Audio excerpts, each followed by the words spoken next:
नमस्कार दोस्तों, मैं श्री पांडे, स्वागत है आप सबका एक नई वीडियो में। आज हम बात करेंगे रडार क्रॉस सेक्शन की। बहुत ज्यादा इसकी चर्चा होती रहती है। 5वीं पीढ़ी और 6ठी पीढ़ी के जो फाइटर जेट होते हैं उनमें खास तौर से ये काम करता है और कैसे काम करता है। और सबसे रोचक बात तो यह है कि प्रेजेंट टाइम में किसी के पास में ऐसा फाइटर जेट नहीं है जैसा फाइटर जेट F-117 था, जिसको यूगोस्लाविया, प्रेजेंट टाइम में सर्बिया, तो यूगोस्लाविया पे बॉम्बिंग कर रहा था। उस टाइम पे उसको मारकर गिरा दिया गया था। उसका जो रडार क्रॉस सेक्शन था वो बहुत ही नेक्स्ट लेवल पर था। फॉर द एग्जाम्पल के लिए आज के डेट में जो F-35 है, अगर ये 5 इंच का दिखता है तो जो F-117 नाइट हॉक था ये सिर्फ 3 इंच का दिखता था। और वहीं देखा जाए सुखोई तो लगभग में 10 इंच का दिखेगा उसी आधार पे। तो कहने का मतलब है कि रडार क्रॉस सेक्शन बहुत ज्यादा अच्छा था नाइट हॉक का, लेकिन उसके बावजूद उसको मारकर गिरा दिया गया था। तो देखो, रडार क्रॉस सेक्शन का काम ही यही होता है कि फाइटर जेट की जो एक्चुअल इमेज है वो ना बनाए, बल्कि छोटी सी इमेज बना दे, चिड़िया जैसी। जैसे जो F-35 है, इसकी जो इमेज बनती है वो एक गोल्फ बॉल की जितनी बड़ी दिखती है, बहुत छोटी सी, मतलब जो क्रिकेट वाली बॉल होती है इससे आधा इतनी छोटी दिखती है। जो सुखोई 57 है ये रडार में एक चिड़िया जितना बड़ा दिखता है। दिक्कत तो ये आ जाती है कि जो रडार है उसको ये बात समझ में नहीं आती है कि ये कोई फाइटर जेट है और छोटा दिख रहा है। अगर उसको छोटा दिख रहा है तो वो वास्तव में ही उसको पंछी मान लेता है, या हवा में उड़ रहा कोई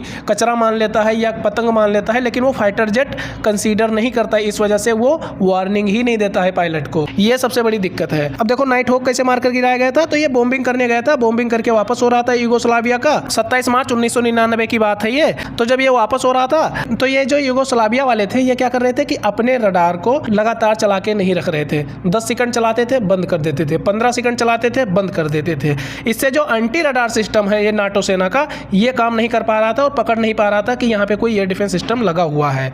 अब वही हुआ, 13 सेकंड के लिए इन लोगों ने चलाया और ये वापस हो रहा था। इतने में इनको झलक मिल गई, लगभग में 17-18 किलोमीटर दूरी पर था भी, मतलब नजदीक था। तो इनको ये झलक मिल गई कि बैक हो रहा है नाइट हॉक। और यूगोस्लाविया वालों ने क्या किया था, बहुत पुराने जमाने का एयर डिफेंस सिस्टम का उपयोग कर रहे थे, 1960 के दशक का। इसका नाम है S-125 नेवा। इसका जो रडार था इसकी फ्रीक्वेंसी बहुत कम थी, इस वजह से फाइटर जेट पकड़ नहीं पा रहे थे कि कोई ऐसा रडार है जो हमें पकड़ने की कोशिश कर रहा है। और यही मिस्टेक हो गया इन लोगों से, क्योंकि जब कोई हाई फ्रीक्वेंसी में रडार चालू होता तो ये लोग आसानी से उसे पकड़ लेते कि यहाँ पे कोई रडार है, इसका मतलब है एयर डिफेंस सिस्टम लगा हुआ है। तो यहाँ पे हो गया धोखा। इसको बहुत आसान भाषा में बताता हूँ। मान लो कि आप भाग रहे हो रात में और कोई आपको खदेड़ रहा है टॉर्च लेकर, तो आपको ये बात क्लियर रहेगी कि कौन खदेड़ रहा है, कितनी दूरी पे। लेकिन मान लो कोई आपको खदेड़ रहा है, एक बार आपके ऊपर उसने टॉर्च मारी और फिर टॉर्च बंद कर ली और फिर खदेड़ना शुरू कर दिया। अब आपको पता ही नहीं है वो कहाँ पहुंचा है, अंधेरा है चारों तरफ और पकड़े जाओगे। नाइट हॉक के साथ में यही हुआ था। एक बार रडार ओपन किया 13 सेकंड के लिए, इसकी थोड़ी सी झलक मिल गई, बंद कर दिया और अपना निशाना लगा के बैठ गए। जैसे ही आया धड़ाम से उड़ा दिया, तत्काल रडार बंद कर दिया। और S-25 नेवा की 2 मिसाइलें